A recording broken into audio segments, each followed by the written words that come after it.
Welcome viewers to another video of our channel. আজ আমরা আলোচনা করব অন কিলিং এ ট্রি। এটি হচ্ছে তোমাদের পাঠ্য বইয়ের পোয়েট্রির দিক থেকে সর্বপ্রথম কবিতা। কবিতাটি লিখেছেন গিব প্যাটেল, যিনি একজন ইন্ডিয়ান রাইটার। ইনি খুবই একজন ফেমাস রাইটার ছিলেন, নাট্যকারও ছিলেন, আর্টিস্ট ছিলেন এবং ইনার বাড়ি হচ্ছে মুম্বাই। তো এই কবিতাটা লিখেছেন উনি ফ্রি ভার্সে, এর কোনো স্কিম নেই, কোনো ছন্দ নেই, যে অন্যান্য যেমন কবিতাগুলো হয় শেক্সপিয়ারিয়ান সনেট, ইটালিয়ান সনেট, হ্যাঁ, তো এরকম কিছু এতে নেই। এটা হচ্ছে একটা ফ্রি ভার্সের মুক্ত ছন্দের কবিতার। আলোচ্য বিষয়বস্তু হচ্ছে মানুষ, বিশেষ করে ভারতীয়রা, গাছ যে তার বন্ধু, সেই বন্ধুকে তারা শত্রু মনে করে, তারা তার বন্ধুকে প্রতিনিয়ত হত্যা করে চলে আর নিজের ক্ষতি নিজেই ডেকে আনে। কবিতাটার মধ্যে কবি যেন একটা গাছকে কিভাবে হত্যা করতে হয় তার বিস্তারিত বর্ণনা দিচ্ছেন, এই রকম অনুভূতি আসবে। কিন্তু কবি আসলে এখানে ব্যঙ্গাত্মকভাবে ওই সমস্ত মানুষের হৃদয়ে তীক্ষ্ণ শ্লেষে আঘাত করছেন যারা গাছ নামক এই পরম বন্ধুকে প্রতিনিয়ত বেমালুম হত্যা করে চলে, তাদেরকে আঘাত করে কারণে অকারণে। তো শুরু করা যাক কবিতা। কবিতার শুরুতেই কবি বলছেন কি, it takes much time to kill a tree. এটা অনেকটাই সময় লাগবে একটা গাছকে হত্যা করতে।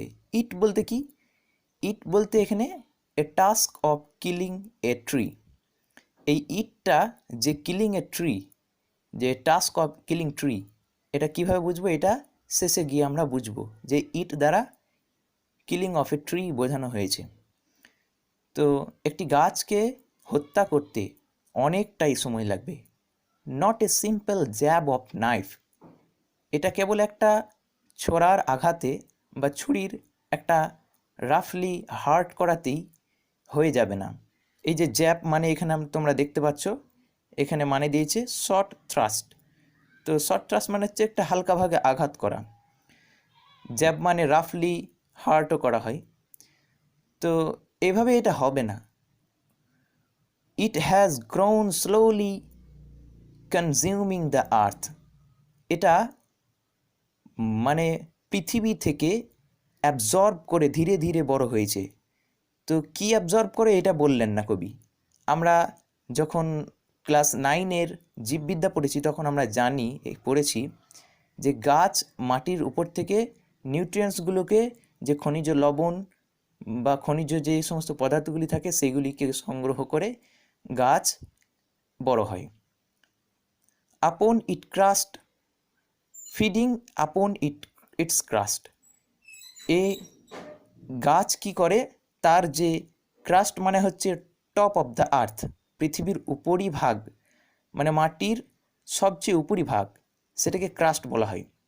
তো গাছ কি করে, এই মাটির ভূপৃষ্ঠের উপরিভাগ থেকে খাদ্য সংগ্রহ করে, absorbing years of Sunlight, year water.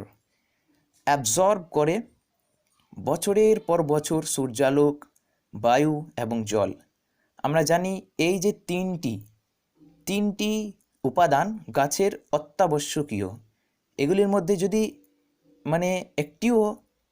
একটি যদি ছাড়া হয়ে যায়, একটি যদি বাদ দিয়ে দেওয়া হয়, তাহলে গাছ কিন্তু বেঁচে থাকতে পারবে না। তাই তিনটি অত্যাবশ্যকীয়। এবার আসছে কি, and out of its leprous hide sporting leaves. এবং এর যে লেপ্রাস হচ্ছে, লেপ্রাস একটা রোগের নাম, যেটার বাংলা অর্থ হচ্ছে কুষ্ঠরোগ। তো তোমরা এটা গুগলে সার্চ করে দেখবে যে লেপ্রাস যে রোগী, তাদের যে চামড়া, সেই চামড়াগুলো বিবর্ণ হয়ে যায় এবং কুঁচকে যায়, খসখসে হয়ে যায়। তো কবি যে গাছের যে বাকল, সেটাকে কবি কিসের সঙ্গে তুলনা করছেন? কবি এখানে সেটাকে কুষ্ঠরোগীর ওই চামড়ার সঙ্গে তুলনা করছে। তো বলছেন and out of its leprous hide spotting lips, এবং এর যে খসখসে যে বাকল তার উপর থেকে কি বেরিয়ে থাকে, তার সেখান থেকে বেরিয়ে আসে কি স্পটিং লিপস, মানে পাতা গজাই। সো হ্যাক অ্যান্ড চপ, তাহলে একে আঘাত করো, কুচি কুচি করো। মানে বলছে কবি এখানে এগুলো কেন বলছেন, এগুলি আসলে উনি একটা ব্যঙ্গাত্মক শ্লেষে আঘাত করছেন প্রতিটি মধ্যবিত্ত, প্রতিটি মানবের হৃদয়কে।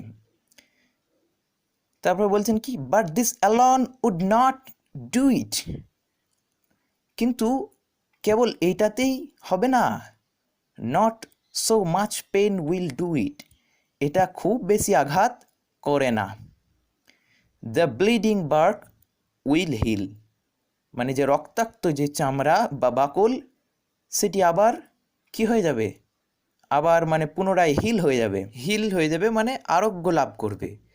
তো এখানে ব্লিডিং বার্ক বলার অর্থ কী, তোমরা দেখে থাকবে গাছ যদি বড় বড় গাছ যেগুলো কাটা হয়, ছোট গাছেও হয়ে থাকে, সেটাকে যদি আঘাত করা হয় বা কাটা হয়, তারপর সেখান থেকে যেখানটা কাটা হয়েছে সেখান থেকে একটা তরল পদার্থ বের হয়।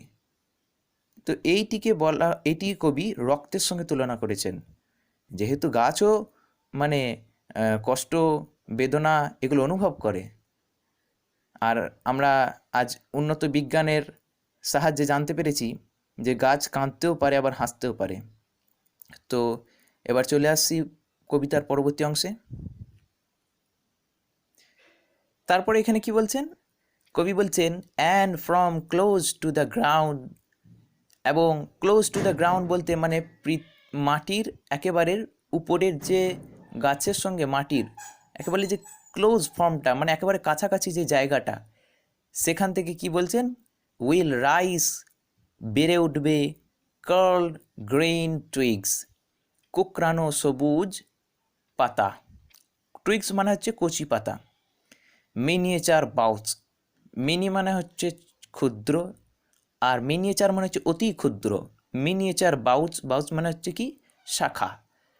তো সেখান থেকে বের হবে কি ছোট্ট ছোট্ট অতি ক্ষুদ্র শাখা, which if unchecked will expand again, which if আর সেটাকে যদি আনচেকড আর ক্ষতি না করো, সেটাকে যদি সেইভাবেই ছেড়ে দাও, will expand again two former size, তাহলে পুনরায় আগের আকৃতিতে ফিরে আসবে।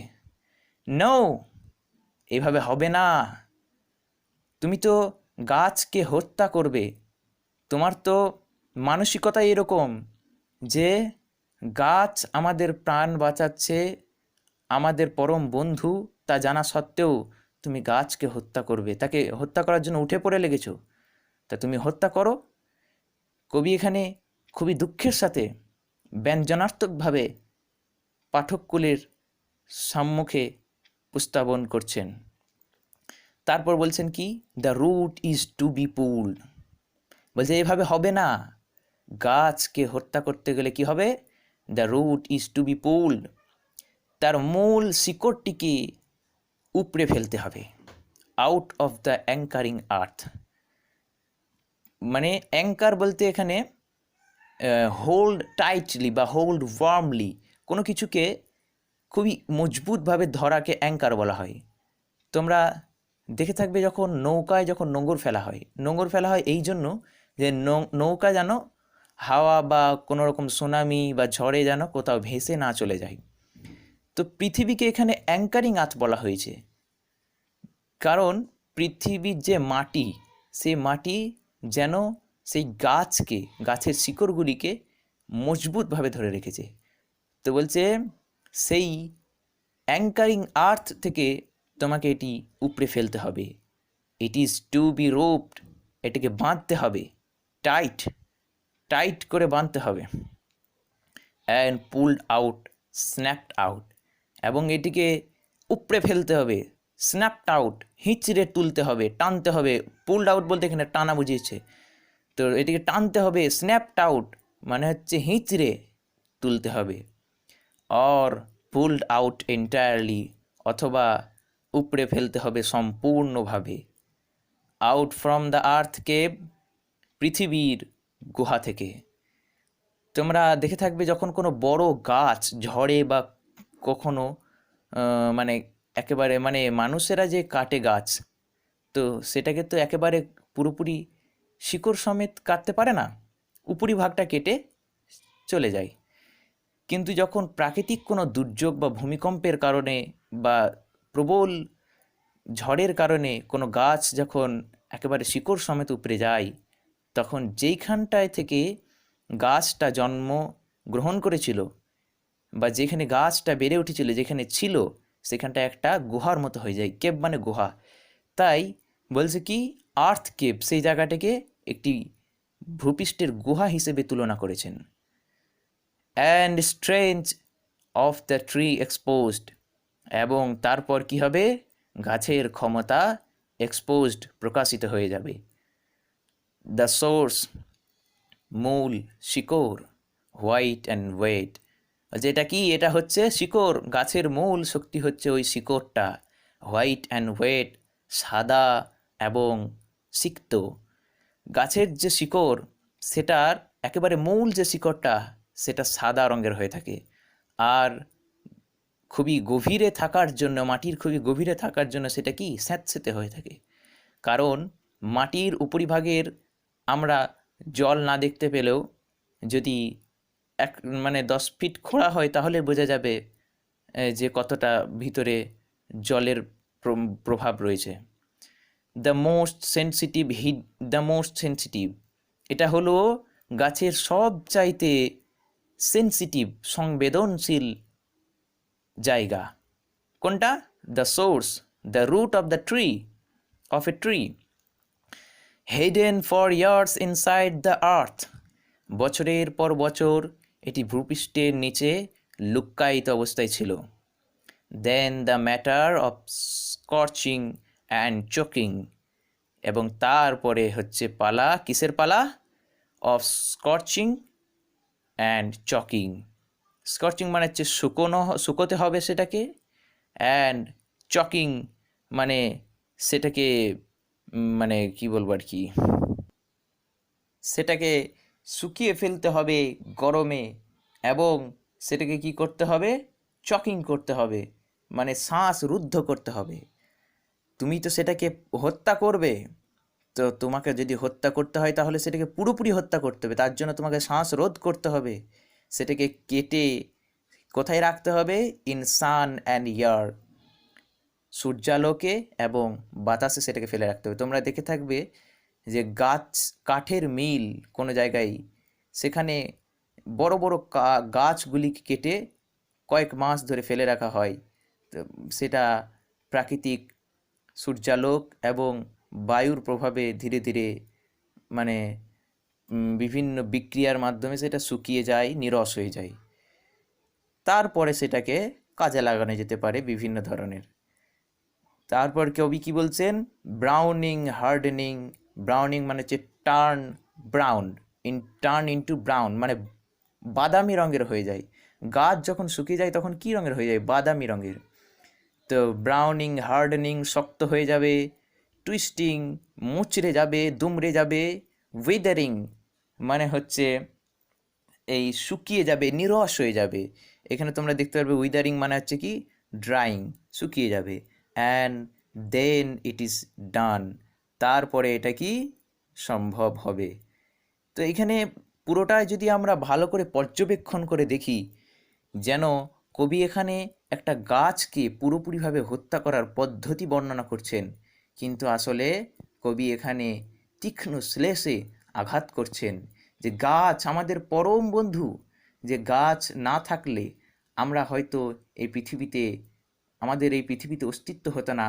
সে গাছকে আমরা নির্বিচারে হত্যা করি। তাই আমাদের গাছ যত চেষ্টা করা হোক, মানে চেষ্টা করতে হবে আমাদেরকে যতটা পারা যাক গাছ হত্যা কমাতে হবে। ট্রি থেকে 3টি অতি গুরুত্বপূর্ণ প্রশ্ন হলো: 1 number, why does it take much time to kill a tree? How is the tree finally killed? এবং মানে কেমন করে কেন গাছকে হত্যা করতে অনেকটা সময় লাগে বলে কবি মনে করেন, বা কেন লাগে, and how is the tree finally kill, এবং শেষমেশ একটি গাছ কিভাবে নিহত হয় সেটা লিখতে হবে। আর একটা হচ্ছে অতি গুরুত্বপূর্ণ প্রশ্ন এটাও, justify the title of the poem on killing a tree. On killing a tree, এই যে এই যে পদবিটা, এই যে নামটা, এই নামটা দিয়ে জাস্টিফাই করতে হবে যে এই নামটা কতটা সার্থক।